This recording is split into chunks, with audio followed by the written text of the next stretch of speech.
Negative stigmas surrounding race and immigration are often associated with a lower class standard, the inability for social mobility, and the lack of financial mobility. The reason these standards and inability for social and financial mobility are preserved are because of certain politics and policies that prohibit the impoverished from escaping this very poverty. Race plays a key component in the social culture that makes up communities in the United States. Ever since the first explorers discovered society here in America hundreds of years ago, the long-lasting discrepancy over race has flowed into a boiling pot. This boiling pot saw its temperatures rise to its peak during the creation of the United States, from colonial times to the Civil War, all the way to the Civil Rights Movement, and even still now with the Black Lives Matter movement. In order to examine poverty through the lens of race, we need to look at how politics uphold examples of racism and inequality that shape this country's social culture and make up many communities across urban America.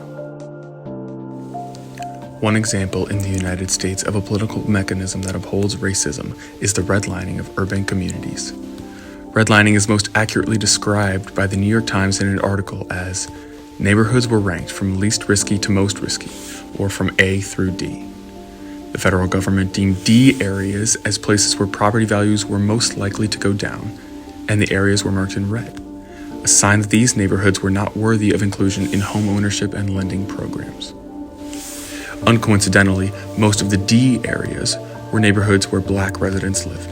New York Times, 2021. Because redlining affects these urban communities, education efforts for those who live in them are significantly worse than other communities. Until we live in a world where every kid can get a high-quality education, no matter where they live or the color of their skin, there are things we can do on a macro level. School funding should not be decided by property taxes or some funky economic equation where rich kids continue to benefit from state aid while poor kids are continuously having food and resources taken from their mouths. Governors, senators, mayors, city council members, if we're going to call public education, then it should be just that. Otherwise, we should call it what it really is: poverty insurance. Another example of a political mechanism that upholds racism in the United States is the 13th Amendment of the Constitution and the loopholes created by this amendment, which legalize slavery as a form of criminal punishment. The 13th Amendment states, "Neither slavery nor involuntary servitude, except as a punishment for crime whereof the party shall have been duly convicted, shall exist within the United States or any place subject to their jurisdiction." We can best examine this phenomenon through the Netflix documentary 13th, which dives deeper into the roots of this issue. The documentary, which is narrated by a diverse group of activists, lawmakers, and social influencers, places a particular focus on the detrimental effects that the clause has had on the Black community, as well as how U.S. corporations and multiple government administrations have had a hand in keeping the irrevocably damaging criminalization cycle alive in Black communities for decades. This damaging cycle directly results in poverty in these communities because of the social culture of the issue. Having 25% of the world's prisoners, one out of four human beings with their hands on bars, shackled, in the world are locked up here in the land of the free. Today we have a prison population of 2.3 million. The United States now has the highest rate of incarceration in the world. 1 in 3 Black males is expected to go to prison in his lifetime. 1 in 17 white males is expected to do the same. These overlying examples are just some of the ways that show the political mechanism of the 13th Amendment and how they uphold racism in our society. When it comes to the effects of poverty on those residing in America, the harsher consequences and conditions seem to fall more commonly to those who have come from outside the country's borders.